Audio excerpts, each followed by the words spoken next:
अस्सलाम वालेकुम स्टूडेंट। तो आज हम लेक्चर 21 से स्टार्ट करेंगे।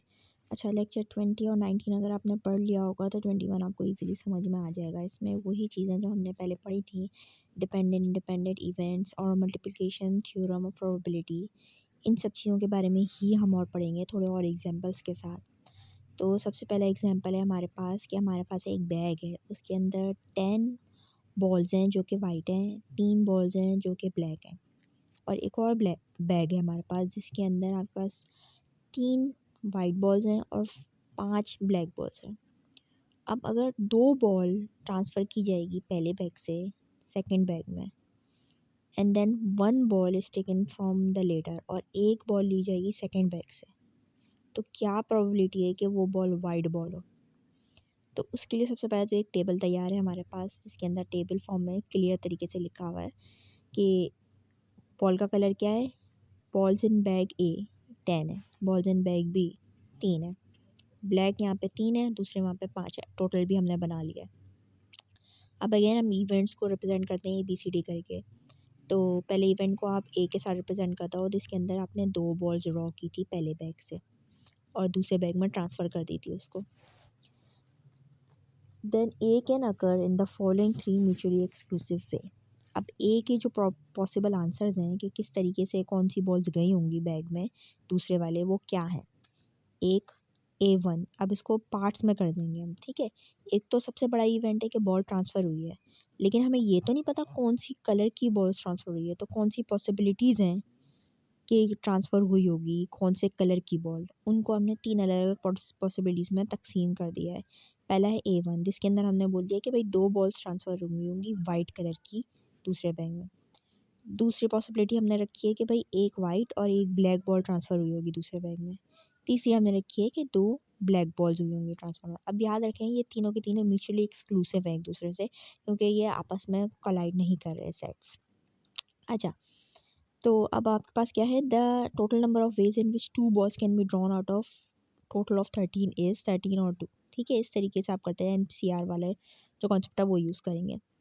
और total number of ways in which 2 white balls can be drawn out of 10 white balls, तो वो 2 है ऐसे करके।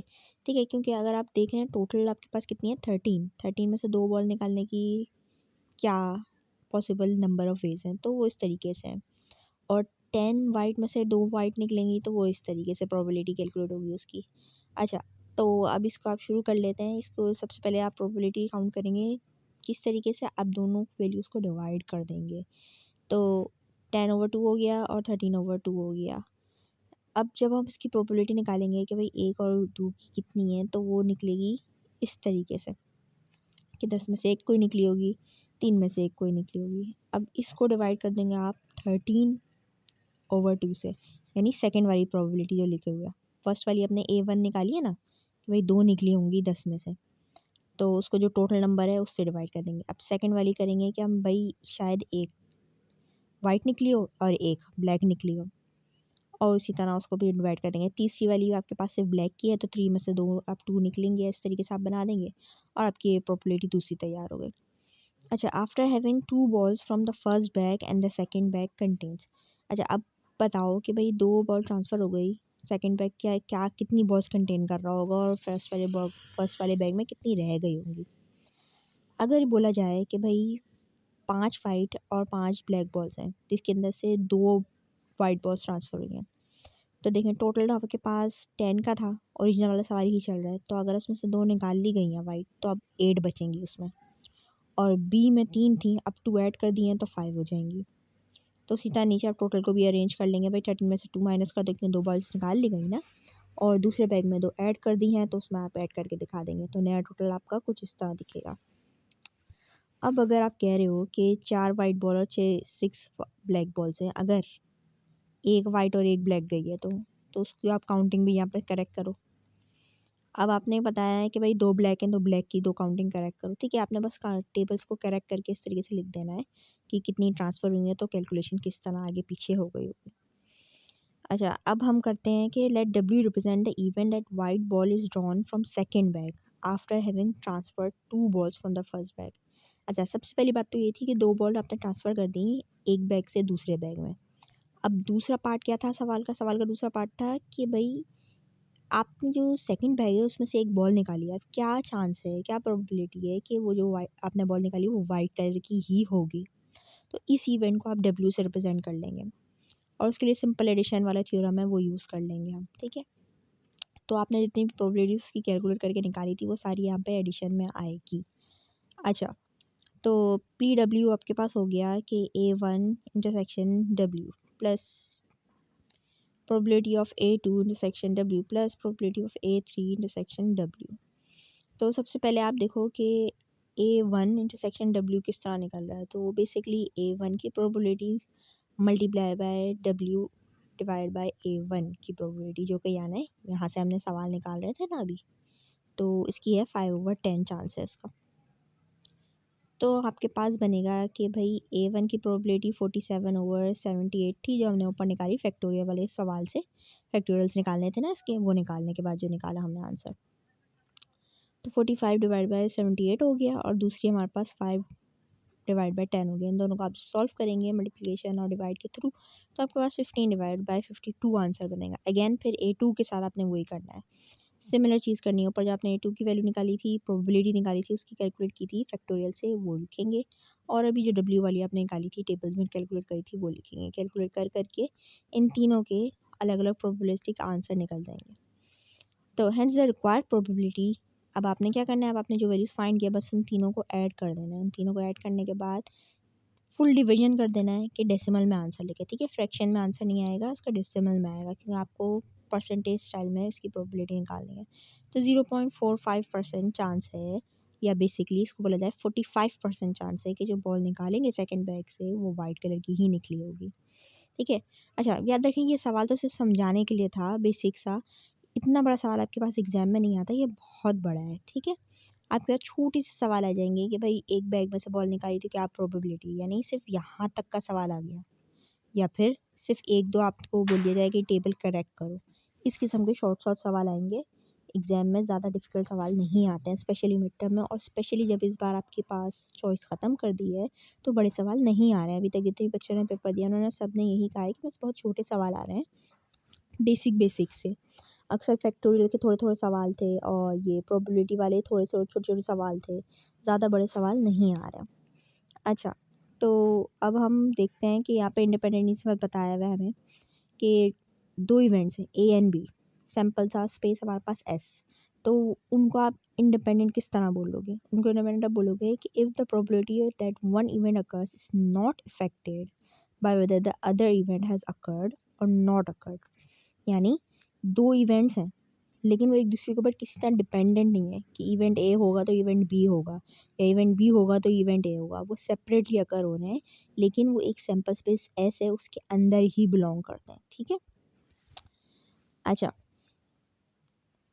यहाँ पे हमारे पास दिया हुआ है कि अगर प्रोबेबिलिटी निकाल हो ऑफ ए इंटरसेक्शन बी की और उसकी आंसर है कि भाई इन दोनों की वैल्यूज मल्टीप्लाई कर दो, तो इसको स्पेशल केस के तौर पे बोला जाता है मल्टीप्लिकेशन थ्योरम के। अच्छा, रैशनल क्या है आपके पास है, according to multiplication theorem of probability we have कि अगर इंटरसेक्शन इनकी निकालो और उसकी प्रोबेबिलिटी निकालो तो इन दोनों को मल्टीप्लाई करके इस तरीके से आंसर निकालेंगे कि फर्स्ट वाले की आपने प्रोबेबिलिटी लेनी है, दूसरे वाले की बी ओवर ए लेके उसकी प्रोबेबिलिटी निकालनी है। तो फिर आपके पास टोटल ये बनता है। लेकिन जब ए और बी एक दूसरे से बोलेंगे आपके डिपेंडेंट है, अगर ये दोनों इवेंट्स एक दूसरे पे डिपेंडेंट है, तो ये वाला जो आंसर हमने ऊपर निकाला है कि ए और बी की प्रोबेबिलिटी मल्टीप्लाई कर दो तो ए इंटरसेक्शन बी की प्रोबेबिलिटी पता चल जाएगी, तो वैसा नहीं होगा क्योंकि एक दूसरे के बराबर नहीं किए जाएंगे फिर। अच्छा, अब एग्जाम्पल की तरफ आ जाते हैं। अब आपके पास एग्जाम्पल है 2 फेयर डाइस की, दो कोटियाँ हैं आपके पास, एक है रेड और एक है ग्रीन। उनको थ्रो किया, ठीक है, तो रोल किया, थ्रो किया, ठीक है। Let A denote that the event that the red die shows an even number. Let B donate that the event that the green die shows a 5 or a 6. अब कह रहा है कि दो इवेंट्स सोचो। जब आपने गोटी फेंकी तो सोचो कि भाई रेड जो डाई थी उसमें जो नंबर आया वो कोई इवन नंबर था, यानी 2 4 6 इन तीनों में से कोई नंबर था। और जो ग्रीन डाई थी वो उसमें जो नंबर आया वो या तो 5 था या तो 6 था। तो अब इस इवेंट को आप बी के साथ डिनोट कर दो। अब आपने दिखाना है, आपने शो करना है कि ए और बी जो है इंडिपेंडेंट इवेंट है। तो उसके लिए सबसे आसान तो ये है कि आप जो पॉसिबल आउटकम्स हैं वो मेंशन कर लो। सवाल में लिखे भी आ सकते हैं वरना आप खुद लिखोगे। तो वो तो आपको पता होना चाहिए कि 2 डाइज़ हैं तो उसकी जो पॉसिबल आउटकम्स हैं वो 6 6 या 36 पॉसिबल आउटकम्स होंगे। आप बना के भी देख लेंगे तो आपके पास हो जाएगा। अच्छा, अब है कि since A represents the event that red die shows an even number and B represent the event that green die shows 5 और 6, therefore intersection B represents the event that red die shows an even number and green die shows 5 और 6।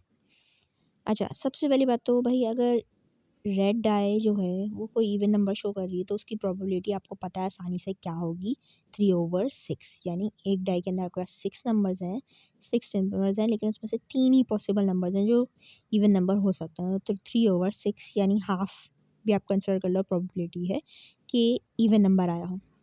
फिर B की अब इसी तरह probability करो, उसकी probability क्या कह रहा है कि 2 नंबर बता रहा है, 5 या 6।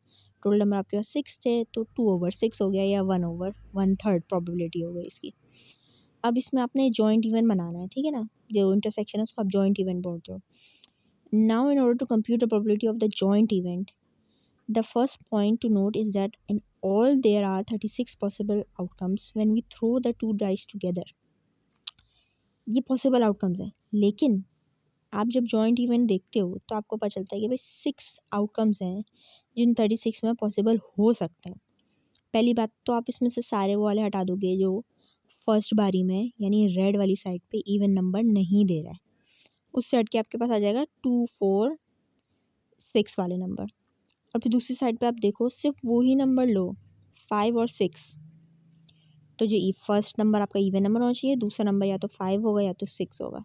जब आप ये इसमें से एक्सक्लूड करके निकाल दोगे तो आपको पता चलेगा 2 5 हुआ है, 4 5 हुआ है, 6 5 हुआ है, 2 6 4 6 और 6 6 ही नंबर है जो आ रहा है इस सैम्पल स्पेस में से, जो पॉसिबल है इन जॉइंट इवेंट में आ सकता है। तो ये 6 पॉसिबल आउटकम्स हो जाएंगे। फिर सैम्पल साइज था 36 और ये 6 पॉसिबल आउटकम आ सकते हैं। तो इसमें प्रोबेबिलिटी हो गई 6/36 या 1/6। अब क्या करना है, अब आपने जाहिर सी बात है जॉइंट इवेंट का आंसर इस तरह निकलेगा कि आपने ए और बी दोनों की जो प्रोबेबिलिटी निकाली थी उसको आपस में मल्टीप्लाई कर देंगे। तो 3/6 मल्टीप्लाई बाय 2/6 हो गया, जो कि 2 2 ज़ा 6 और 6 6 ज़ा यानी सामने सामने की मल्टीप्लिकेशन होती है जब फ्रैक्शन वाले सवाल होते हैं। तो ऊपर 6 हो गया, नीचे 36 हो गया, जो कि अगेन आपने दूसरी साइड पे आंसर निकाला था जॉइंट इवेंट का वो, और इन दोनों को मल्टीप्लाई करने के बाद वो इन दोनों का आंसर सेम आ गया है। इसका मतलब हमने सही सॉल्व किया है। अगर दोनों साइड की वैल्यू सेम आ जाए तो आपका आंसर सही है। तो therefore the events A and B are independent, यानी इंडिपेंडेंट है, एक दूसरे के ऊपर डिपेंड नहीं है कि ये आएगा तो ही दूसरा आंसर आ सकता है। अच्छा, अब हमारे पास दोबारा से हमने वही वाला एग्जांपल ले लिया जो हमने कुछ चैप्टर्स पहले लिया था, जिसके अंदर हमने देखा था कि लाइव बॉर्न बच्चे कितने हैं और स्टिल बॉर्न बच्चे कितने पैदा हुए हैं। उनको डिफ्रेंशिएट किया हुआ है अकॉर्डिंग टू उनकी जेंडर, और कि वो लाइव बॉर्न थे या स्टिल बॉर्न थे। अच्छा, अगेन मैं पहले बताती चलूँ कि यहाँ पे थोड़ी सी टाइपिंग मिस्टेक है, 2 दफ़ा बी रिपीट हो गया है, एक इसमें से सी है जो मैंने पहले करेक्ट कर दिया था। अच्छा, तो अब क्या करना है, आप आपके पास पॉसिबल 4 क्लासिफिकेशन हुई हैं, 4 पॉसिबल इवेंट्स हैं इसमें, male live birth, male still birth, female live birth और फीमेल स्टिल बर्थ। अब इनको जो इसका हिसाब लगाया हुआ है वो थोड़ी परसेंटेज फॉर्म में बताया हुआ है, या तो होल नंबर के तौर पे बताया हुआ है ना, नीचे थोड़ा उनको परसेंटाइल में बताया हुआ है ताकि ज़्यादा आसानी से आप प्रोबेबिलिटी कैलकुलेट कर लें। तो अब क्या करना है, हमारे पास कंपाउंड इवेंट्स हैं, एक है मेल बर्थ और मेल और स्टिल बर्थ, जो कि आप एम के साथ रिप्रेजेंट कर लोगे पहले वाले को, दूसरे वाले को आप एस से रिप्रेजेंट कर लोगे। तो अब आपको फाइंड करनी है कि भाई क्या प्रोबेबिलिटी है इसकी। अब आपके पास फॉर्मूला हो गया है ये, M N S divided by M, यानी कितनी उसकी प्रोबेबिलिटी आपस में मल्टीप्लाई कर दो। एम और एस की टोटल क्या नंबर था वो लोगे ऊपर, और जो उसका एम का टोटल नंबर क्या था वो लोगे ऊपर। ऊपर जाके आप देखेंगे तो आपने एम की वैल्यू ले ली और लाइव बॉन्ड और स्टिल बॉन्ड की वैल्यू ले ली, और नीचे आपने सिर्फ और सिर्फ जो लाइव बॉन्ड मेल थे, मेल के जो टोटल थे वैल्यूज़ वो ले लिए। डिवीजन के आपके पास पता चलेगा कि भाई इतनी प्रोबेबिलिटी है कि आपके पास ये बर्थ हो। This figure is the proportion, and since the sample size is large, it can be regarded as the probability of male who are stillborn. In other words, the conditional probability of stillborn given that it has a male birth. In other words, probability of stillborns in male, the corresponding proportion of stillbirth among female is, और अगर इसी तरीके से female का count किया जाए तो ये प्रोपोर्शनल निकलेगा कि इतने स्टिल बर्थ हो सकती हैं। अच्छा, अब याद रखें, अब हमारे पास और भी चीज़ें इसमें कैलकुलेट करनी बाकी हैं। Observe that conditional probability of still birth among boys is slightly higher than overall proportions. अगर देखा जाए तो लड़कों में जो स्टिल बर्थ हो रही है, यानी मेल्स बेबीज जो बॉर्न हो रहे हैं, उसमें ज़्यादा स्टिल बर्थ हायर लेवल है एज़ कम्पेयर टू लड़कियों के अंदर। यानी गर्ल्स जो बॉर्न हो रही हैं वो लाइव बॉर्न होती हैं, स्टिल बॉर्न नहीं हुई। अब इसमें क्या है, it can be concluded as sex and still birth are statistically dependent, यानी जेंडर और स्टिल बर्थ डिपेंड करता है एक दूसरे के ऊपर। यानी ये फ़र्क है इससे कि क्या आंसर निकल रहा है। जेंडर से स्टिल बर्थ है यानी बहुत ज़्यादा फ़र्क पड़ता है, तो स्टेटिस्टिकली डिपेंडेंट है इस चीज़ से। The sex of a baby yet to be born has an effect all to a small effect on its chance of being still born, यानी उसकी जो जेंडर है उससे फ़र्क पड़ता है, चांस है कि भाई ये स्टिल बॉर्न होगा या नहीं होगा।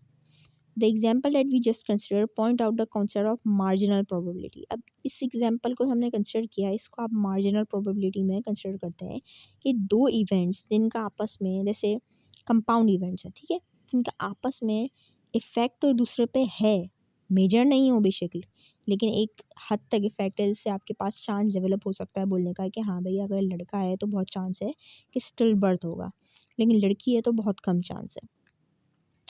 तो दोबारा से हम उसी एग्जांपल को देखते हैं। अब इसमें हम परसेंटेज में ही वैल्यू लिखी हुई है, तो उसी को थोड़ा सा हम समझते हैं।